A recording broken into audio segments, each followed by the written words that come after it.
Hello, welcome back to my YouTube channel. आज ये videos जो है मेरे माइंड में ऐसे कुछ क्लिक किया तो बनाई हूँ। आप लोग भी बताना कि मैं कहाँ तक गलत हूँ, कहाँ तक सही हूँ, या ऐसा होना चाहिए या नहीं होना चाहिए। तो कल यानी कि 27 जुलाई को आरओ का एग्ज़ाम था, तो मैं ऐसे सुबह में न्यूज़पेपर देख रही थी, तो मैंने उसमें देखा कि एक लड़के को एग्ज़ामिनेशन हॉल में सिर्फ इसलिए नहीं जाने दिया जा रहा था क्योंकि उसने हाथों पे अपनी कलावा बांधा था, ठीक है, रक्षा बांधा था। और उसका ये कहना था कि इस रक्षा को हम यूं ही काट के कैसे फेंक दें, क्योंकि इसको बाकायदा मंत्रों का उच्चारण करके हमारे हाथों पे बांधा गया है। तो मैं बस ये कहना चाहती हूँ कि उस रक्षा में, उस कलावा में ऐसा क्या था जो आप एग्ज़ामिनेशन हॉल में ले नहीं जाने देना चाह रहे थे, क्यों?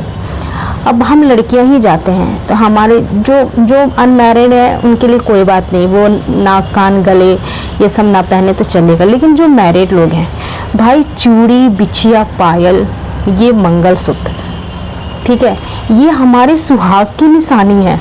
हमको सिखाया जाता है कि मरते दम तक इन सब चीज़ों से दूर नहीं होना चाहिए, ठीक है, क्योंकि ये हमारी सुहाग की निशानी है।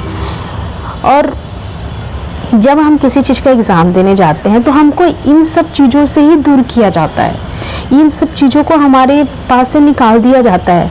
बिछिया हमारे पैरों से निकाल दिए जाते हैं, पायल निकाल दिए जाते हैं, चूड़ी निकाल दिए जाते हैं, मंगलसूत्र गले का निकाल दिया जाता है, सिर्फ इसलिए कि हम एग्ज़ाम देने जा रहे हैं। भाई इस मंगलसूत्र में ऐसा क्या है, बिछिया के पैर के बिछिया में क्या है, हमारी रिंग में क्या है, कान नाक गले का निकाल दे तो समझ आता है, बिछिया चूड़ी कौन निकालता है? भाई आप नहीं लेके जाने देना चाहते, क्यों? बोलना चाहिए, नहीं बोलना चाहिए, क्या बोलना चाहिए मुझे नहीं पता, लेकिन आप बताना कि ये कहाँ तक सही है, कहाँ तक सही है। अगर कोई एग्ज़ाम देने जा रहा है तो कोई मतलब ये सब पहन के जा रहा है तो क्या ही कर लेगा, है ना, क्या कर लेगा, कुछ नहीं कर सकता। अगर वो लड़का अगर रक्षा बांध के जा रहा है, कलेवा अगर उसके हाथ में है तो क्या आपने तो सब कुछ निकलवा लिया ना भाई, इलेक्ट्रॉनिक चीज़ें तो निकलवा ली ना, उसके पास तो कुछ नहीं है ना।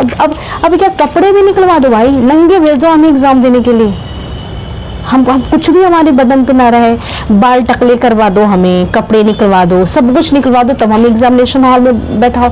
चेयर भी मत दो बैठने के लिए, टेबल भी मत लगाओ, हम ऐसे खड़े खड़े या ज़मीन पे बैठ के, ज़मीन पे भी मत बैठाओ, हवा में ऐसे बीच में खड़ा करवा के हमको हवा में दे दो, हम एग्ज़ाम दे लेंगे। तो ये थोड़ा सा चीज़ें मेरे माइंड में क्लिक की। अब बताना कि मैं गलत बोल रही हूँ, सही बोल रही हूँ, ये चीज़ होनी चाहिए या नहीं होनी चाहिए। बहुत लोग एग्री करेंगे मेरे बात से, बहुत लोग नहीं एग्री करेंगे, तो क्यों नहीं एग्री कर रहे हो आप मुझे नहीं पता, लेकिन मेरे समझ से जो होना चाहिए मैंने वो बताया। किसी को बुरा लगा हो तो मुझे माफ़ करना, आई एम सॉरी, बट मेरे माइंड में एक चीज़ आया तो मैंने बताया।